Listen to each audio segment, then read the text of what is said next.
আসসালামু আলাইকুম রহমতুল্লাহ। আসসালামু আলাইকুম রাহমাতুল্লাহ। আছেন তো ভালো আপনারা? ইনশাআল্লাহ আল্লাহ ভালোই রাখছে। ভালো আছেন নি? আলহামদুলিল্লাহ। ইনশাআল্লাহ আলহামদুলিল্লাহ। সর্বাবস্থা আল্লাহ শুকরিয়া আদায় করতে হবে। আপনারা কোন জায়গা থেকে আসছেন? আমরা ভোলা জেলা থেকে আসছেন। জি আপনারা দুজনে তো রুগী। জি হ্যাঁ, দুজনে দীর্ঘদিন থেকে আনুমানিক 20 বছরের কম না, 20 বছরের মতো আপনারা অসুস্থ। জি সেটা জিনগত সমস্যা। জি এর জন্য অনেক ডাক্তার দেখাইছেন নাকি? জি অনেক ডাক্তার দেখাইছেন, অনেক কবিরাজ দেখাইছেন।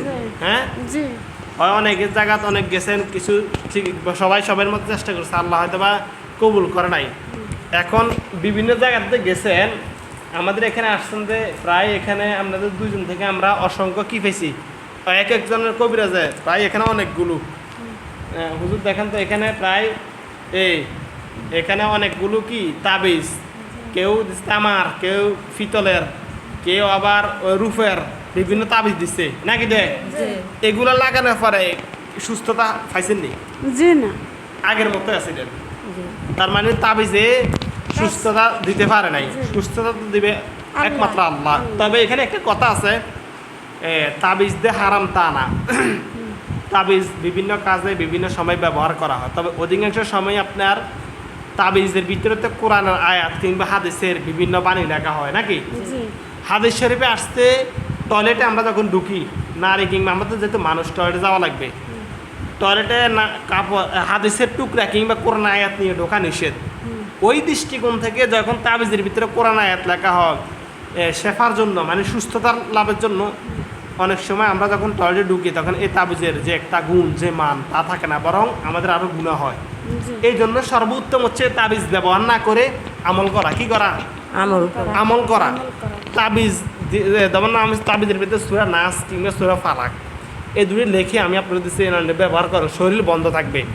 তো আপনি তাবিজ না লাগাই প্রত্যেক নামাজের পরে সূরা নাস ফালাক পড়লে তো চলে।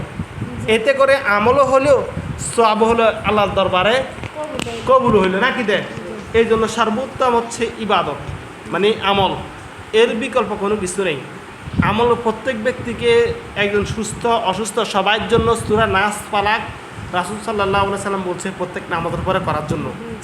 এগুলো দোয়া হিসেবে করার জন্য করলে সবাইকে সুস্থ থাকবে, আল্লাহ সুস্থ রাখে। যেহেতু আপনারা দীর্ঘদিন থেকে অসুস্থ, আজকে আমাদের এখানে আসছেন সেই ভোলা থেকে, অনেক দূর থেকে, আজকে সকালে তো রওনা দিচ্ছেন নাকি, জি আসছেন অনেক কষ্টে। দোয়া করি আল্লাহ আমাদের মাধ্যমে আপনাদেরকে একটা সুস্থতা দান করুক। তবে এই তাবিজ থেকে যতটুকু সম্ভব দূরে থাকতে হবো, বুঝেননি? তাবিজ থেকে কি দেয়, দূরে থাকতে দূরে থাকতে হবে, এটা মাথায় রাখতে হবে। তাবিজ ব্যবহার না করে আমলে মনোনিবেশ হতে হবো নাকি দে। আমল করাটা উত্তম, এটা মাথায় রাখতে হবো। যাই হোক, আল্লাহ আমাদের এখানে আসছেন, আমাদের উসিলা, আমরা কোনো সুস্থকারী না, আমরা সুস্থ করতে পারিনি, আমরা সুস্থ জি না আল্লাহ পাক সুস্থ আল্লাহ, আল্লাহ আমরা মাত্র উসিলা, চেষ্টাকারী। আমরা কি কারি?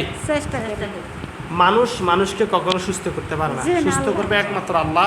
তো সর্বোপরি আমরা চেষ্টা করব, আল্লাহ সুস্থ করুক, আমিন। আল্লাহ কবুল করুক। আসসালামু আলাইকুম রহমতুল্লাহ।